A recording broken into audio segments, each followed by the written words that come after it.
কুলেবাড়া থানার ওসি 10,000 টাকা না হলে তার সাথে কথা বলা যায় না, 50,000 টাকা দিলে এফআইআর করা হয় না।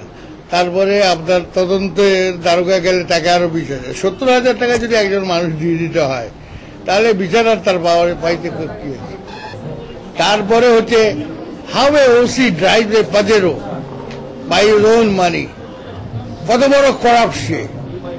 আমার ডিআইজি স্যার তাকে নিয়ে আসছেন, হ্যাঁ, আর আমি যেটা শুনছি তাকে 15 লক্ষ টাকা দিয়ে কুলাউড়াতে অ্যাপয়েন্টমেন্ট দিছে। না না, সব পুলিশ তো দুর্নীতিবাজ নয়। হ্যাঁ, আমার বাংলাদেশের পুলিশ স্বাধীনতা যুদ্ধ করেছে, রাজারবাগে লক্ষ লক্ষ আমার পুলিশ বাহিনী শহীদ হয়েছে। আমি কি তাদেরকে অশ্রদ্ধা করব?